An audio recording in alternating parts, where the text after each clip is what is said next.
Well, hello everyone, and welcome to AWS OnAir Data Dive. This is the show where we dive deep and get those data treasures for you.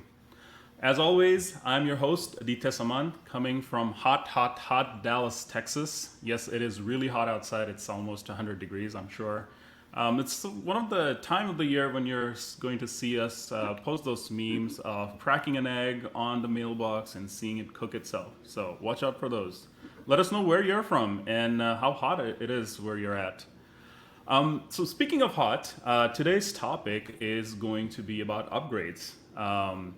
Last time, a couple of weeks ago, we talked about upgrades, specifically about Aurora, and today we're going to continue that theme. We'll talk about RDS, which is our relational database service. And so that nobody gets upset, we'll talk about MySQL and Postgres this time. We will look at some demos, see the best practices, and have a good time amongst colleagues and friends. So to talk about that specifically, we have two specialists who specialize in this area who come from our database SA teams, Shagun and Sukhpreet. Now, Shagun is kind of starting to become a regular on this show, so we'll start with the introduction of Sukhpreet and we'll go from there. Sukhpreet, tell us about yourself. Thank you, Aditya. Hey everyone, my name is Sukhpreet Bedi. I am a senior PostgreSQL Specialist Solutions Architect at AWS, and I help my customers build highly available and scalable applications using PostgreSQL databases. I am tuning in from New Jersey, and weather-wise, we are competing with Texas this week at least. So yeah, it's pretty hot here. And yeah, over to you, Shagun. Okay, well, you tell me when you can cook an egg on your mailbox, okay? We'll talk later. Go ahead, Yeah. Shagun. All right, thanks, Sukhpreet. Hi, everyone. Thanks for joining in today. My name is Shagun Arora, and I am a database specialist solutions architect as well, joining in from Dallas, Texas. I'm happy to be here again. So grateful for everyone who kind of joined in on the last session where we talked about Aurora upgrades. So you all maybe know that I love talking about upgrades. So much so that if you're also looking for a Netflix movie recommendation this weekend, look for the movie that's called Upgrade. It's actually pretty cool and you might enjoy it. Okay. Awesome. All right. Well, thank you for that recommendation. I'll definitely look for it.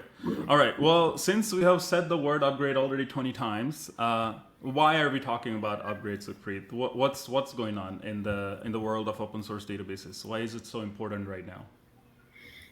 Yeah, it is important because there are some upcoming deadlines, and when we talk about the major version upgrades and the deadlines. So, talking about PostgreSQL community version, it reached end of life in November of 2023. So, which is when the last set of security patches were released.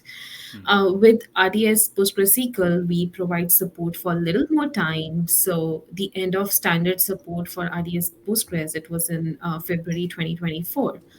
So which means, after that, there are no patches released, and customers, they have to upgrade their databases to the next major version. So yeah, that's why we are here. Okay. Well, do we see customers upgrade on those timelines though? What do you see customers do? Yeah, not always, and it's very challenging. I've been there, I've been DBA for many years, and I understand how hard it is to plan an upgrade, especially the major version upgrades. It's disruptive process. Yeah. So especially for customers who have large fleet of thousands of databases in production and which is dependent on a particular version, the major version, they might have some legacy applications.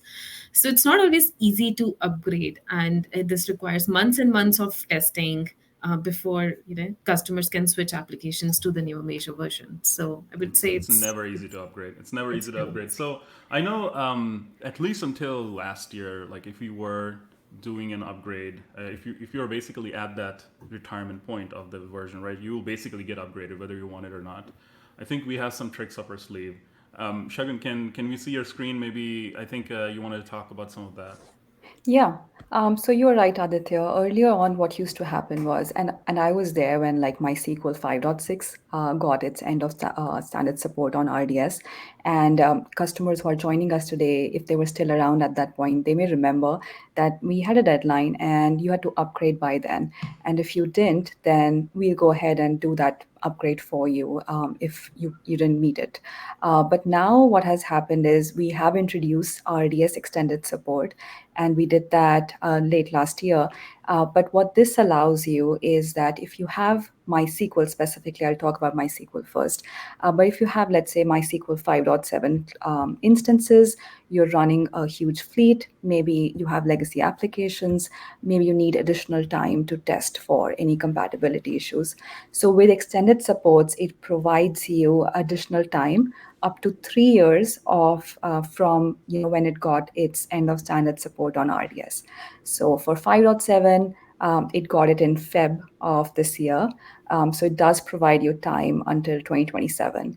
And on my So I do slide, see what you a I see, do see that red bar over there. It yeah, seems like even though the it was retired earlier than February, we actually supported until February without getting into extended support. That's kind of nice. I'm sure yeah, you're right. customers You're right, appreciate that. Aditya. Yep. So what happened with that red bar, right? So MySQL Community 5.7 that reached end of life in October 2023. So you're right. It was still supported on RDS for almost a year from then. And what happens with these end of life? When community does end of life, what that means basically is that there will not be any further updates or bug fixes or security patches, like Sukhpreet was mentioning. But we do understand that customers today are running mature and stable production fleets on RDS. So, to kind of keep it less disruptive, still give you that stability, with extended support, we continue providing security updates, which include critical and high CVEs, bug fixes, security fixes, and provide you the ability to create even support cases. So, let's say if you need troubleshooting help, with your instances, which are 5.7, and on extended support. So you can use all of that. Okay. Well, I'm sure we are doing the same for Postgres as well. And I know in Postgres there's a lot more versions than MySQL. Oh, there we go. Supreet, tell us about this plethora of versions that we have and how we're dealing with Postgres. Yeah.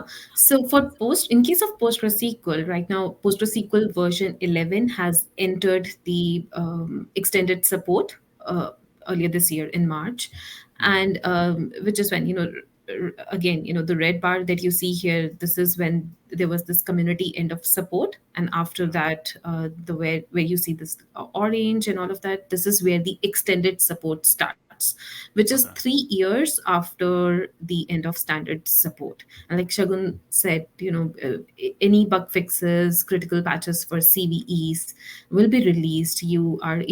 Customers are able to get help on support cases, any troubleshooting help for these major versions. For Postgres Okay. 11 is that. Yeah. So it sounds like whether you're on Aurora or whether you're on RDS, whether you're on MySQL, whether you're on Postgres, you're covered if you want to stay on the version. I know there are multiple reasons, like it could be compatibility, whatever. You can stay there. There is a bit of cost, but it helps you not having to upgrade. And when you're ready and good and ready, you can upgrade it. Well, we don't like slides, Shagun. We want to see some demos, truths in the pudding. Let's see if it's all actually true or are we just making it up. Yeah, sure. Okay, so let's start with demos here. So what I have on my RDS console, for the first demo, trying to gonna keep it very simple, but I'm going to show you how easy it is to still go ahead and create an instance for MySQL. So 5.7 already reached end of standard support, right? But we can still go ahead and create a MySQL instance, which is on MySQL 5.7. And similarly, you can go ahead and do that for Postgres 2 with version 11. But with MySQL 5.7, once you are under engine version, this is where you can see that 5.7 option. Now you Yeah. see 5.7.44 here, and that was the latest or the last minor basically that community had released before it did get its end of life And in that was in community. October last year. Mhm. Okay. And so that's that 5744. And then you see these two additional minor versions. And this is what, we kept saying that we're going to kind of provide you security fixes, CVs, everything I kept talking about. So in this one, this is how it's named as it provides you the year, it gives you the month, and then it gives you the date. at which time it was released. So the recommendation will be that the customers use the latest one. But here's kind of more details on our documentation. But everything that I said, it gives you, it does provide you on this minor version what were the bugs fixed, and that gives you again additional confidence to still run on a version that has got end of standard support. Okay, so that makes sense. I mean, no new features, but you get bug fixes and security fixes. So we were basically taking over the development effort, as Yeah. an AWS is. So that kind of Yeah. makes sense. Okay. So you select that option, and then let's just move on. And okay, multi-AZ instance, not going to change anything on the identifier, and then just going to keep it a burstable instance. Not going to change anything here. Let me see if I'm able to create it or if it does give me an error. Okay, so it gave me an error and it wants me to select this box too. So this is where, folks, Oh, if you're okay. still creating one, you have to come back You and have to select say on I this agree. box. Yes. Yes, that you are allowing RDS extended support enabled. And Yeah. then once you're ready with everything, you can then go ahead and click on the create database button. Okay, so now that's great. So you're able to create a database because again, I remember if back in the day, once that version is expired or we don't support it, you couldn't even create a new instance, right? What about Yeah. restore? Can you, if you, what if I had an old backup from let's say 5.7, whatever, right? Can I restore it? Yes. So that also a very very common question, right? For folks who have been on RDS for several years now, have been maintaining databases here, there is no doubt that you're going to have those older snapshots. And let me actually try. I do have an older one, which is actually on version 5.7.38. So it's not the even the the 5.7.44. So I'll try with this. I'll just show you. So this is the engine version that this snapshot is on, and let me try to restore it. So when it's trying to restore, I again need to enable this option, the RDS extended support, and I'm going to provide it a name. Going to again choose a burstable instance class, and you can again configure all of these other things. But once you're all done, you can then click on the restore DB instance option. Okay. And So this basically, is, the rest of the experience stays the same. All you have to do is check that extended support, the I agree yeah. box. Makes sense. Okay. Yes, yes. And so in this case, what we are seeing is I restored an instance with the version 5.7.38. And I just talked about how on extended support, we are going to be releasing bug fixes on 5.7.44. So what's going to happen here is it's going to restore this instance, but then immediately after that, it's going to do a minor version upgrade on it Upgrade. on its Okay. own to bring it to 5.7.44. Yeah. Well, that makes sense. Okay, so we are able to stay on the current version if we wanted to. We are able to restore old databases, but this is a show about upgrades. We want to talk about upgrades, right? Yeah. And I know that when you go from, especially from lower version to higher version, like if you're going from 5.7 to 8, or even on Postgres, if you're going from 11 to 12, 13, 14, whatever, um, before you can do that, you gotta do a bunch of checks, right? Yeah. What to talk to us a little more about that before Yeah. we go and click that update button. What can we do? Yeah. So in RDS, right, customers, let's say once you're ready with your upgrade, and you want to go ahead and do the upgrade, the first thing they're going to look at is like when the instance is available, you can click on this modify button and then choose whichever version you want to go to. The thing you rightly mentioned, Aditya, with these major versions, especially with MySQL 5.7 and MySQL 8, there have been a lot of changes that were made. Some of them are more major in the sense that there was a new data dictionary that got introduced, new temporary table behavior, and then some of the minor changes as well. And that's what makes these pre-checks really important, because if, let's say, there are some incompatibilities, then you won't be able to successfully upgrade. So in Right. terms of RDS MySQL, with these pre-checks, we have done a pretty good job in documenting on what these pre-checks exactly are. And how these pre-checks run now is that I talked to you about clicking on that modify button. So what happens is when you're ready to upgrade, RDS runs these pre-checks for you. But now what if you have a fleet of database instances? You have Yeah. hundreds of instances. If you go by that method, that's going to be disruptive. So in that case, we can use the MySQL precheck utility and run it against my RDS instance. And So this let is a me show you community that. tool, right? So this Yes. pre-check utility is a community tool. Okay. Yes, it's a community tool, and you can install it. I've installed it on my EC2. You can install it on your personal laptops too. But I have this instance that's already available, and it's on version 5744. So I'm going to run that pre-check against this endpoint right here. So I'm going to go to my EC2 instance, and this is just the MySQL shell, and that's all that you have to install for this. And let me show you how the command for this looks like. So you have the utility, the name of it, which is going to be check for server upgrade. You're going to provide the master username, and this is where that endpoint comes in against which instance you want to run this utility. And you provide a password.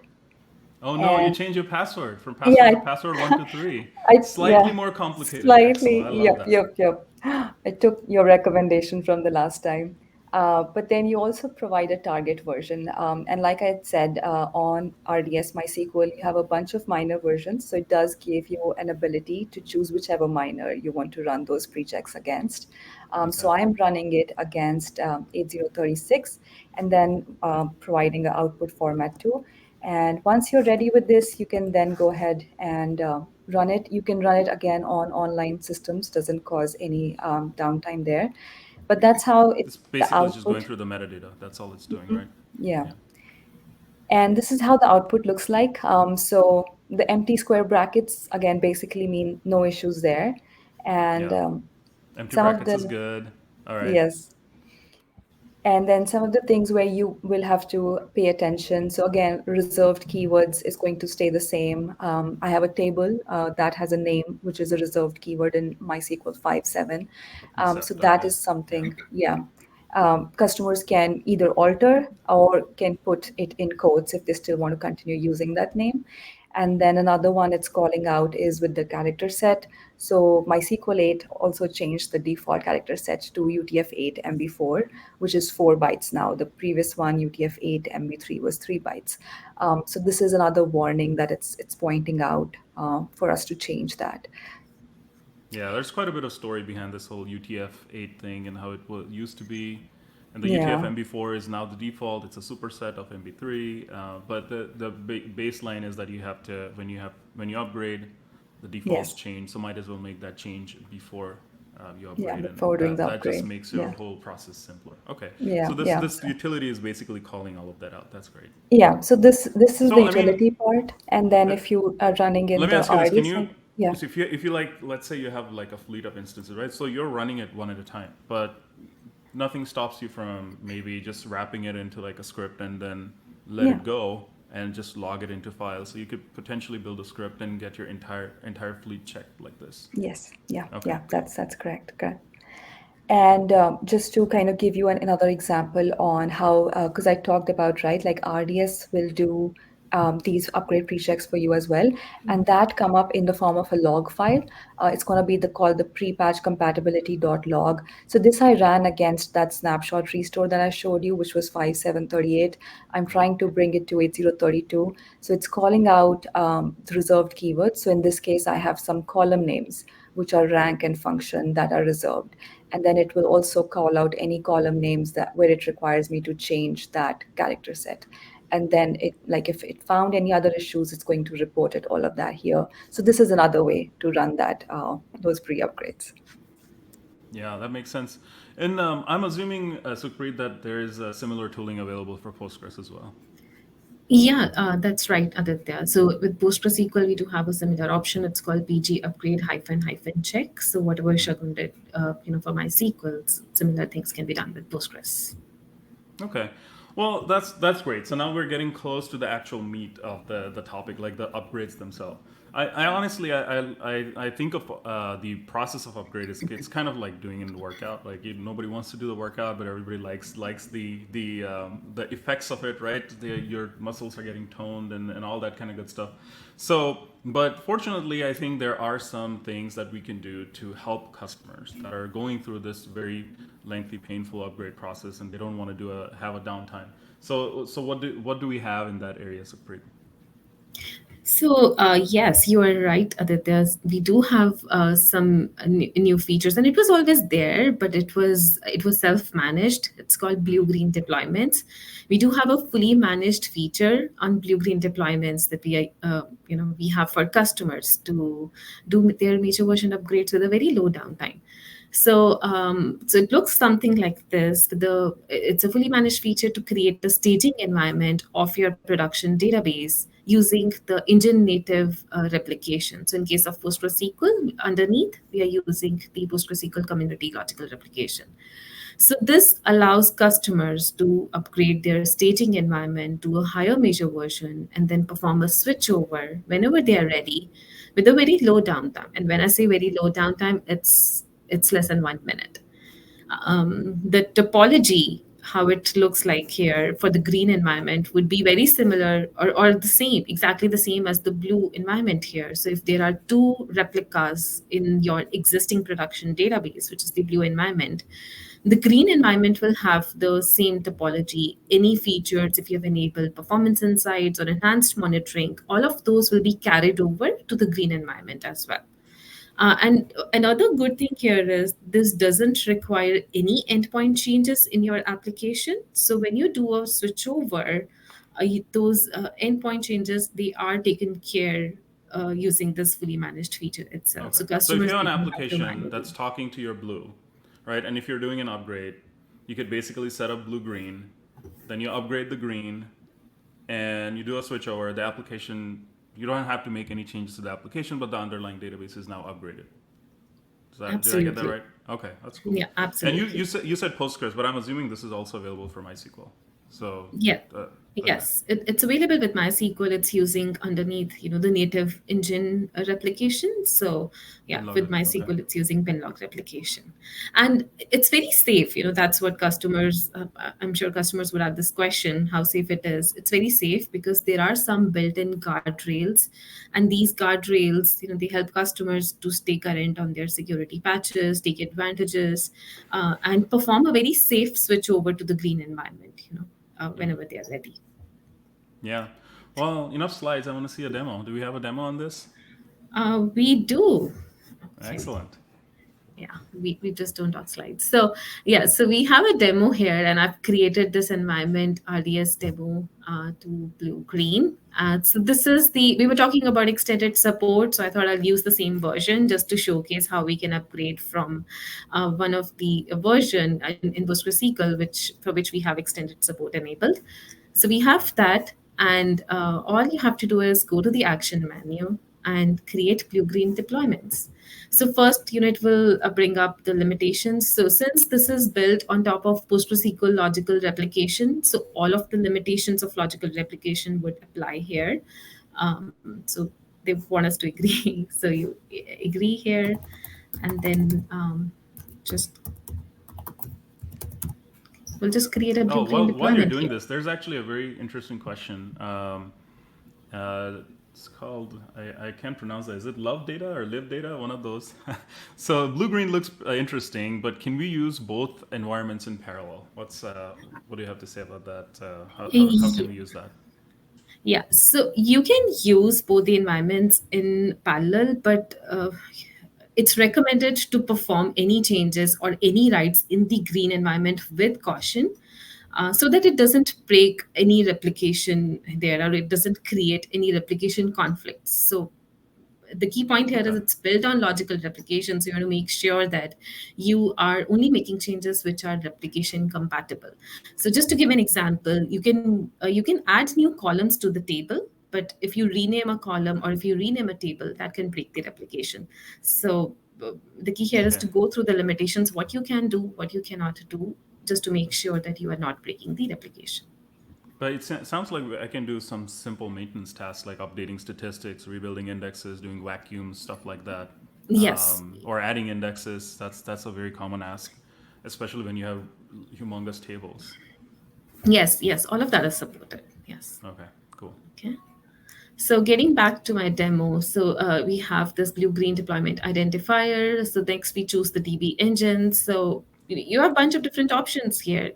Our current one is 11.22. And you have option to choose Postgres 12, 13, 14, or 15 or 16, which is the recommended and the latest one. So Oh, we'll so go you with can go all the Postgres. way from 11 to 16. So you can skip 5 versions. Is Yes, that, you can. do you see folks do that? It's not it's always recommended to stay up to date with the version and not skipping those many major versions, and stay current with the versions, and take advantages of each major Okay. version. But yeah, if there is no other option, and if this is something you're doing, it's always recommended to go to the recent one, because it adds a lot of new features with the new major version release. Yeah, So makes yeah, this sense. is recommended.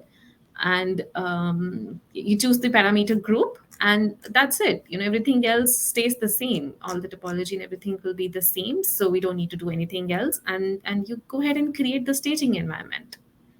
Cool. So what? 3 clicks, 4 clicks, and then you have a environment ready. You You have the can environment and you ready. can do all sorts of fun stuff: add indexes, update schemas, upgrade databases, do all that stuff, as long as you're not breaking replication. That's right. And yeah, so this is provisioning. And I do have one pre-created here, because I know this would take a little bit of time. So I do have this created here. This is the blue-green deployment. So we select this. So you can see side by side what are the different settings in blue-green environment, before you switch over. So for example, over here it says the blue instance is version 11.22 and the green instance is 16.1. So that's one major difference. But for each of those tabs, you can see configuration and all of that side by side for these versions. All right. Okay, And makes sense. from switchover perspective, so again, you have, when you are ready, you have made all the changes, you are sure that you want to bring up your green environment as the new production database. All you have to do is switch over. It will bring up all the settings. And over here we have, I was talking about the switchover guardrails. So for this, we have these timeout settings. So here, if customers, they can only afford, say, less than 1 minute of downtime, they can specify it here. So switchover timeout, the default is 300 seconds, 5 minutes. You can set it as low as 30 seconds. And what happens is, if the switchover, it takes longer than the duration that's specified here, then any changes are rolled back, and there are no changes made to either of the environment. Nothing changed on blue, nothing changed on green.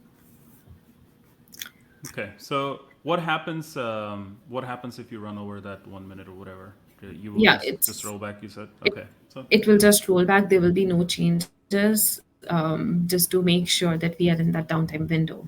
So yeah, and just go ahead and hit switch over. So at this point, this is switching over, so it should complete, it within less than 1 minute, or it should roll back the process. One of those operations would happen.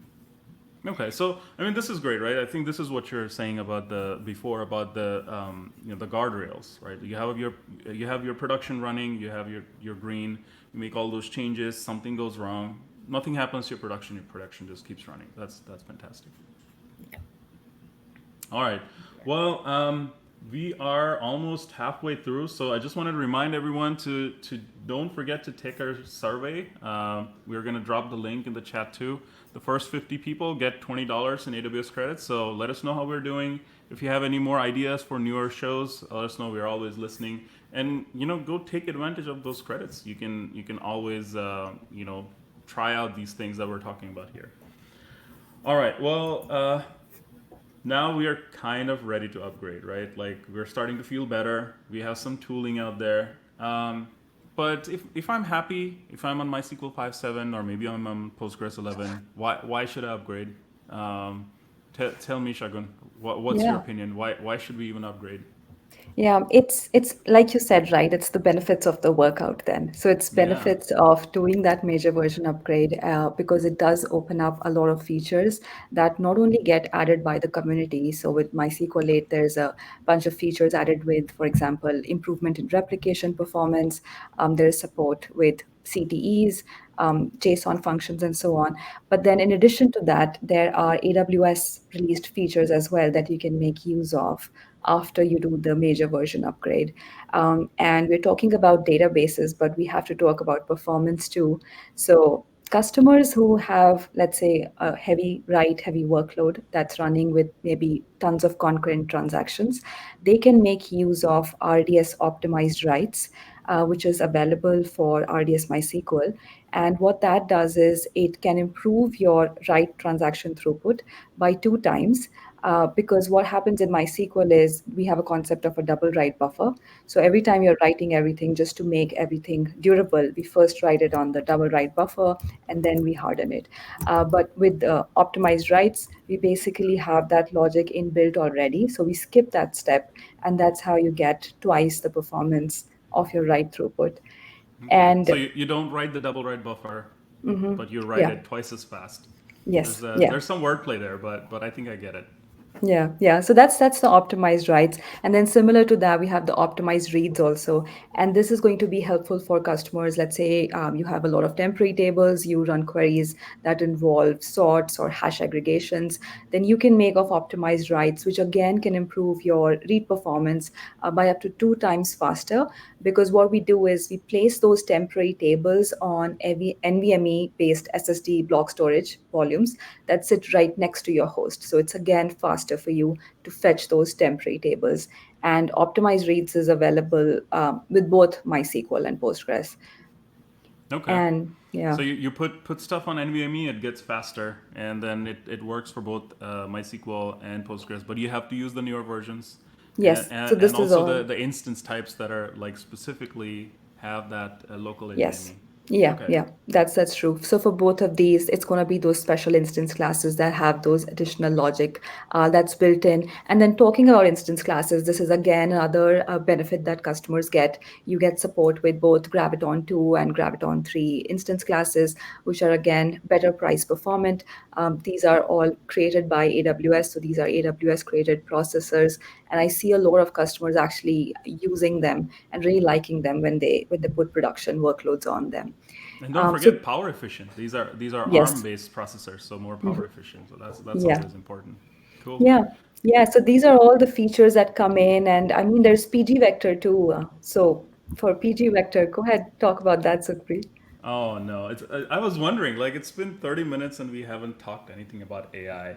Go ahead. Tell us about PG Vector, Sukhpreet. No, absolutely. And I take this opportunity to just say generative AI. Yes, that is supported Gen with AI, Gen AI, Gen PostgreSQL. AI. Yes. Yes. So that's supported with RDS PostgreSQLs. It's an extension called PG Vector that lets customers store their vector embeddings in the PostgreSQL database and perform efficient similarity searches.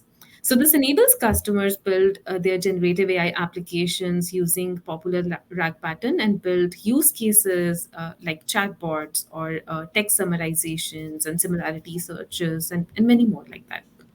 And so another Okay. thing that I would like to mention here is PG Vector. It's the most popular extension in the history of PostgreSQL extensions, and The there are history of tons of those. extensions. Yes, I Yes. like that.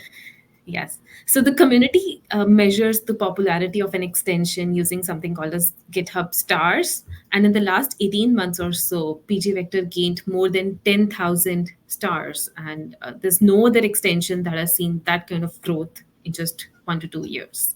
So it's very popular. Customers are building generative AI applications using PG Vector. If viewers, if you're not aware about it, go ahead and just check PG Vector as well.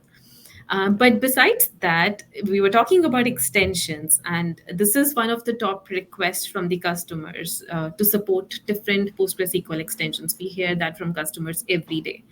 So while we continue to add native support for various extensions like PL Rust or PG Vector, and release new versions of existing extensions, but we did something to address this customer ask on supporting different extensions. So the recent version of RDS PostgreSQL supports trusted language extensions, which is an open source development kit that allows customers to build their own extensions and safely run them in their databases.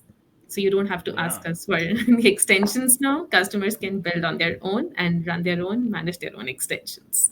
Go build those extensions and beat that 10,000 stars of PG Yes. Vector. And I don't know. It's been a while since I got like 10 likes on my Facebook page, but it is what it is. You, Yeah. you Okay, should well, build an what? extension. Yeah, yeah, exactly, right. So what else we have? So I see there are some features on MySQL. There are some features on Postgres. There are some features that are also available in both. But I think there are also some like control plane enhancements that actually make just the quality of life much easier. Yeah, what are those, Shagun? Yeah, so there's another one, there's another deployment that we added with the newer versions. So for both MySQL 8 and then Postgres 13 onwards, we now support a new multi-AZ deployment option. And before I talk about that, let me give you some kind of history on how these deployment options have kind of improved on RDS. So folks who have been on RDS for a couple of years, they would remember there's one option where it's a single AZ instance. Single AZ means an instance that's built on a single availability zone. And then if you need high availability for your production database instances, we had the option of a multi-AZ DB instance. And what that does is it puts a standby in a different availability zone, which is your failover target. So let's say something goes wrong, it can quickly go ahead do the failover. But customers weren't able to access that standby. So it would just be a failover target. So this is again one customer feedback that we took and kind of implemented. And what we have right now is we have multi AZ with two readable standbys. And this is how the architecture of it looks like on your guys' screen. But what this does is you have your primary, which is in availability zone one, and then you have two standbys, which are also readable, which means that they are not only failover targets, but you can also use them to send any additional read traffic that you have. So this is what we call as multi-AZ with two readable standbys, a new deployment option once you do the major version upgrade. And then you can also sometimes hear us call it as multi-AZ DB cluster deployments, and that's basically the same thing as well. Okay, so this is Yeah. similar to an Aurora cluster, where you have multiple readers that are also like a standby. Yes. Yeah. So I have a question for you. I see a bunch of SSDs in here, Mhm. but then we talk about, we always talk about having this distributed storage subsystem, which EBS is one of those services, right? That's what gives Yeah. you that higher durability. So I get it that writing stuff on SSD obviously makes things faster, but how do we deal with that durability issue? Yeah. What happens So if one of those SSDs just dies, right? yeah, yeah, no, no, that can be possible. But here, let me talk about, exactly that. What happens if it does do that? So how the system is built and how those standbys are kept in sync is using semi-synchronous replication. And this semi-synchronous replication, so for MySQL, it's done using bin logs. For Postgres, it's done using write-ahead logs.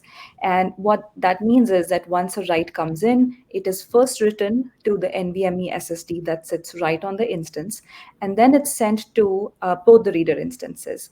Whenever one of the reader instances, because now we have a quorum, so whenever that one of the reader instances comes back, acknowledges that it got it, this is when the commit is finally made. So what I'm trying to say is at any given point, we'll have at least one reader instance which will have that new data for that additional durability.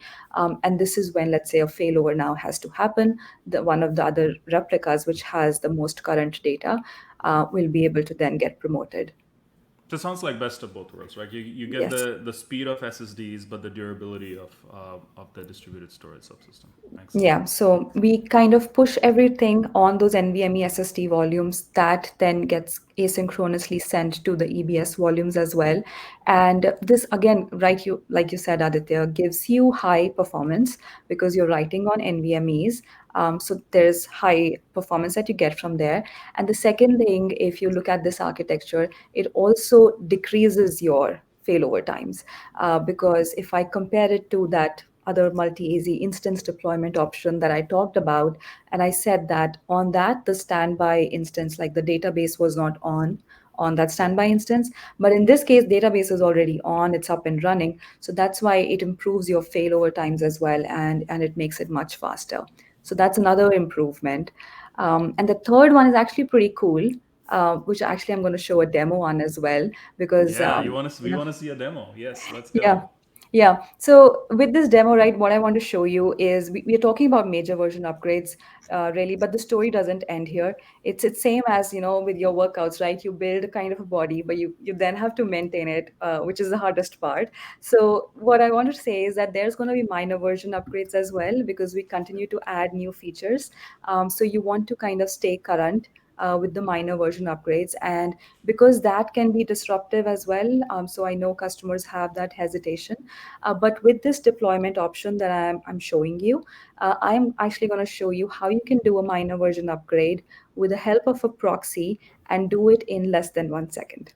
No way. No way. All All right. right. Let's see if you can actually do it. Yep, sure. Okay, so I'm on my RDS console. So first I'm going to show you how easy it is to create this multi-AZ cluster deployment.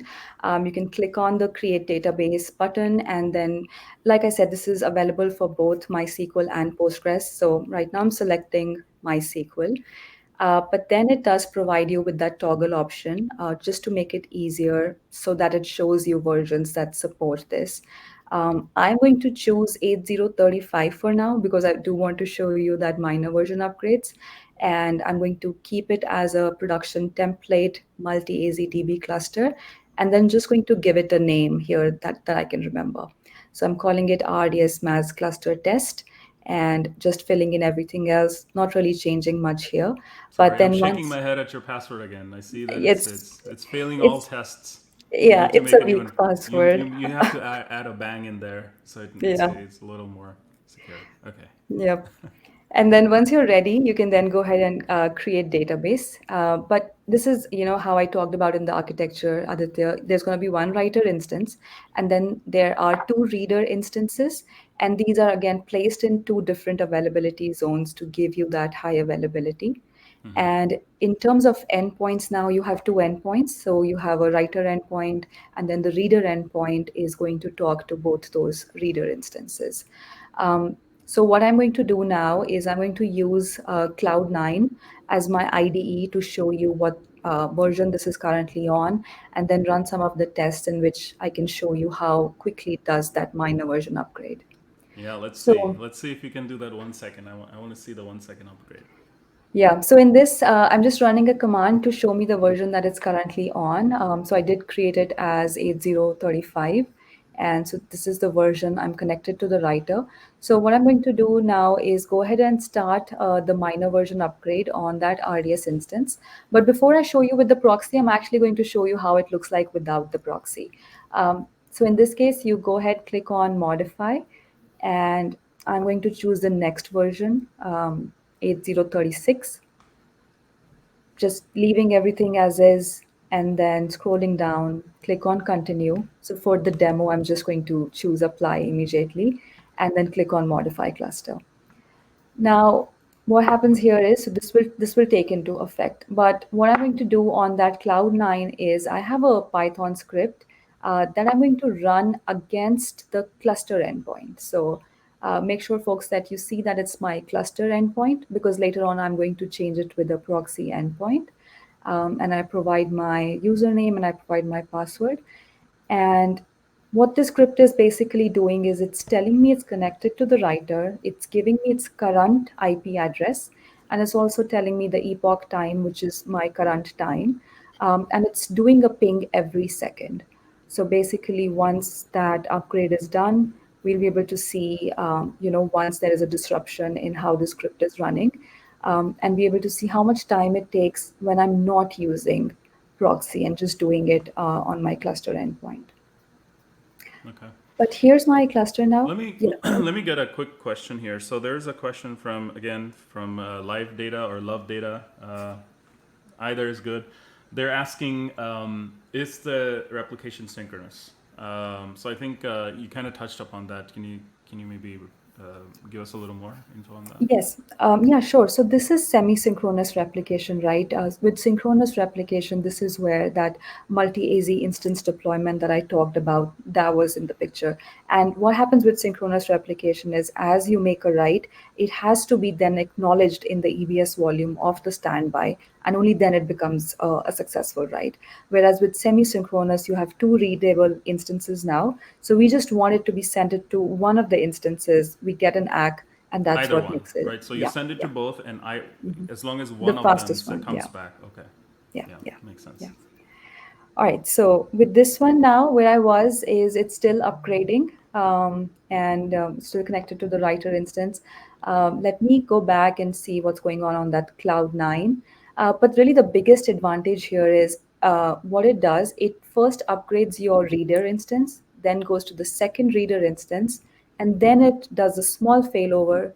Then it does on the old writer. So it's almost think of it as a rolling upgrade that it does. Okay. Okay, I I'm see that seeing some, it's yeah, not able to connect. Okay.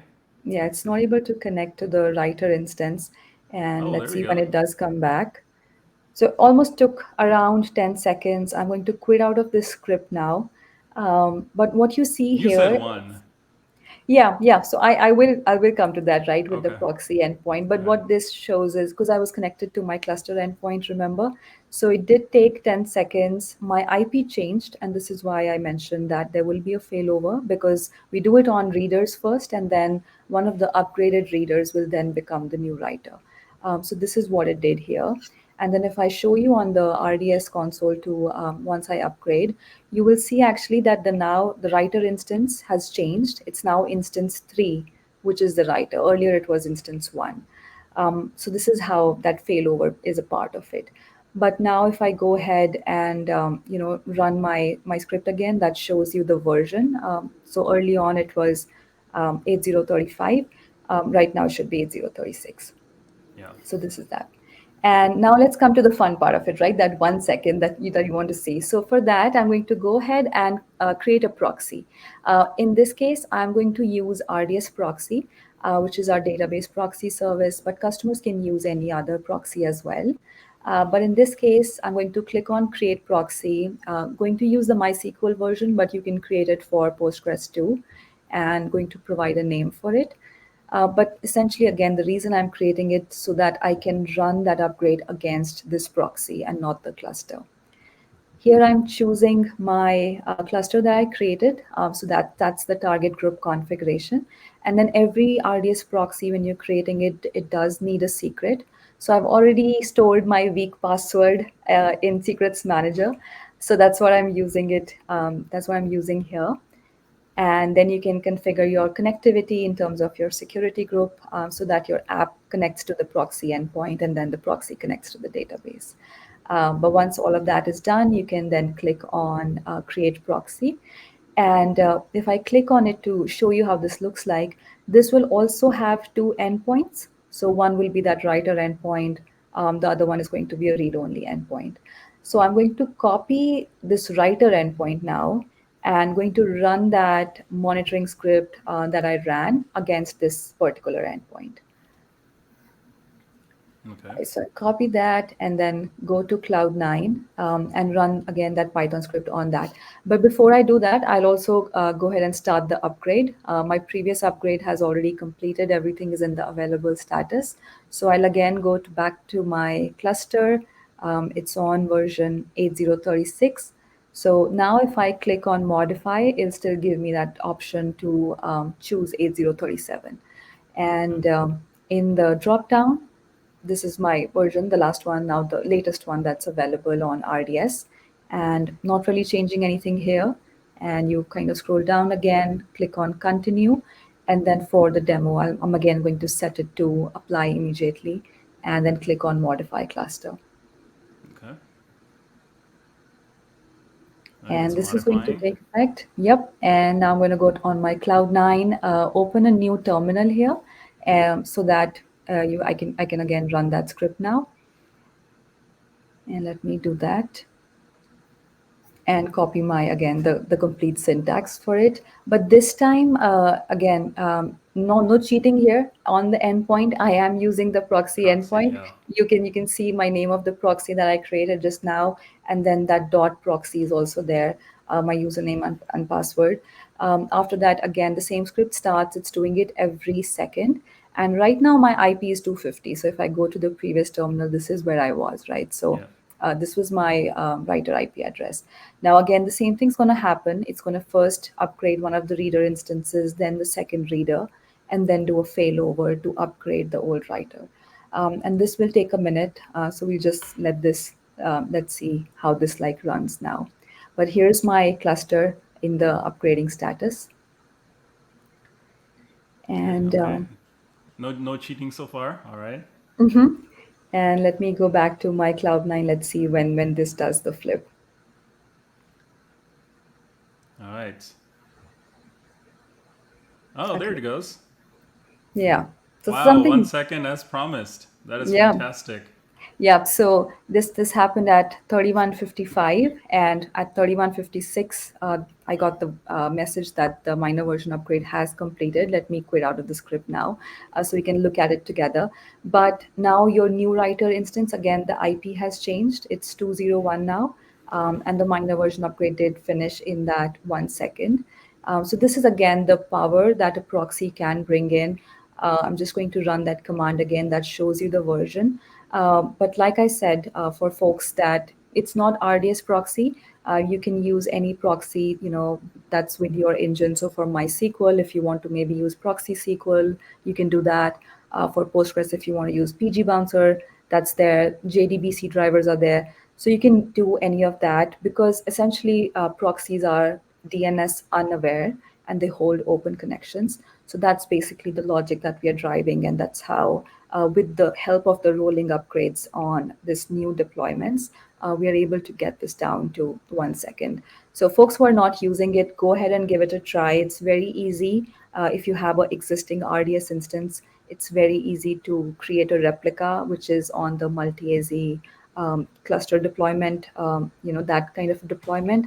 The only thing is you first have to do a major version upgrade, like we talked about, and Yeah. then go ahead and try this out.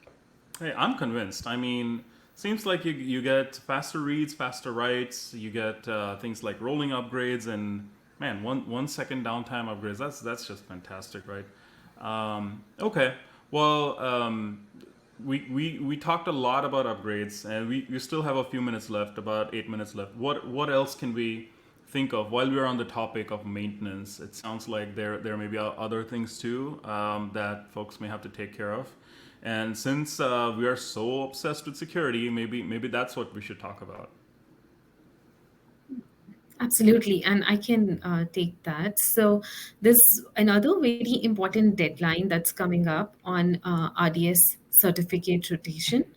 And what are these certificates? So, if you use SSL, TLS connections, and if customers you do certificate verification as part of connection authentication process, you should rotate your certificates to the new certificate authority before they expire. And here's how the timelines look like. So, it depends upon different regions, and it's coming up. It's already expired for Middle East, but it's coming up. The deadline is coming up for other regions here. Now, this only applies for certificates which were released in 2019, for which they were valid for only 5 years. So if you are using certificates RDSCA 2019, you need to upgrade that now. Oh Uh, yeah, I was there when that happened back in the day, and it was fairly disruptive. Like you had to apply the certificates, and that actually caused restarts of the database, etc. Are we still? Do you still have to do that?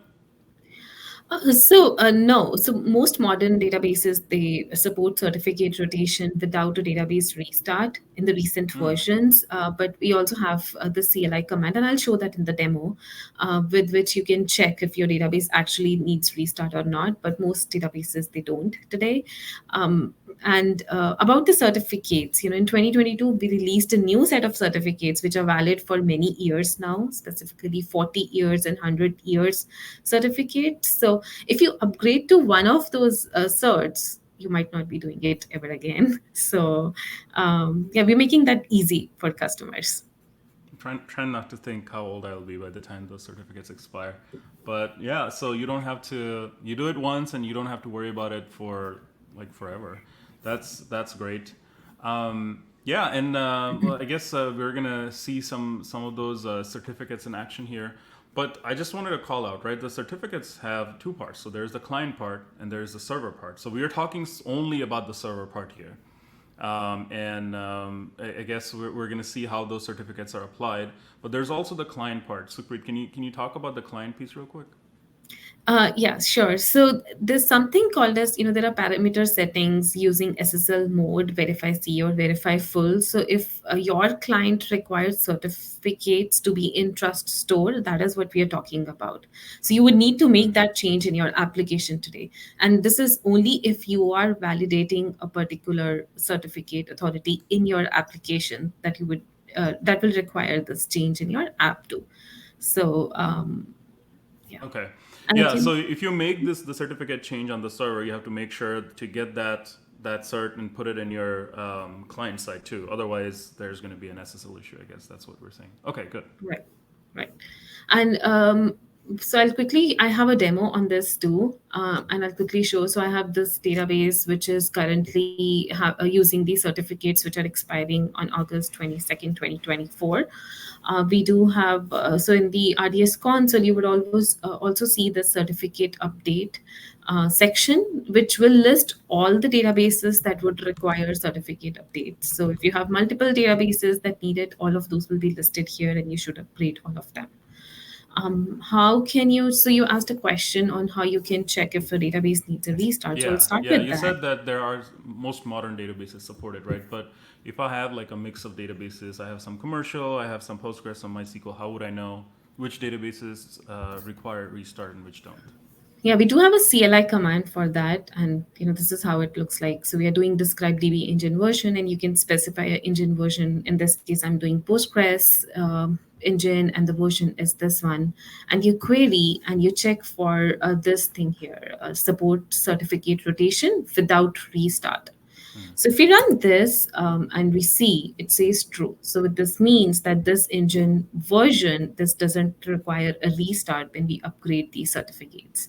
And you can check this for any engine particularly. Okay.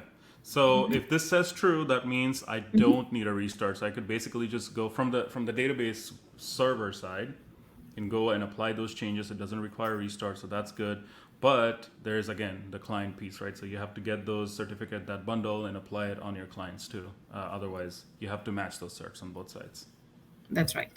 Okay. And I can also show this. So you can log into the database and check if there are any existing SSL connections made to the database. So you can do this with different engines as well. But in PostgreSQL, we have this view called ptstat activity, and there's a column SSL. So SSL column, it says T here, which means true. So there's one connection, which is the connection that I've made to the database. Now I'm using secure connection. So, which is this connection here. So you want to make sure that there are no connections to the database, which is using SSL when you are rotating these certificates. And, once this is done, from the console itself, it's very easy to update your certificate. You go to your database, like making all the different changes. You go to modify, and I'll show you the certificates, that it has. So yeah, we have this certificate authority here. This is our current certificate, and these are the 100-year and the 40-year certificates that I was talking about. Oh, By 2021. default, yeah, 20, 21, 21, 21. 20. Yeah, it's not 21, 21. Oh my 2021. God. Yes, it's almost 100 years. They were released in 2022, so almost 100 years.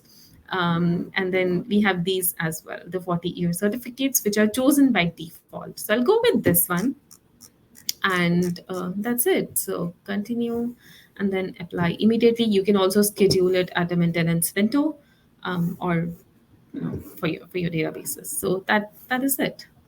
Excellent, excellent. Well, we're almost at time, and thank you for all of this great information, fantastic demos. Thank you. That was really good, Shagun and Sukhpreet.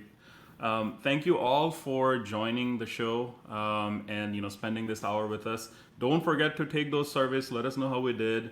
And we do this show every other Thursday. We'll probably skip next couple ones due to the holiday period here in the United States. But we will be back on the 27th of July. And guess what we're going to talk about? Yes, we will talk about generative AI. So if you're missing about generative AI, if you want to learn more, please come join us. Again, thank you so much again for joining, and see you Thank all next you. time. All right. Thank Thanks, you. everyone.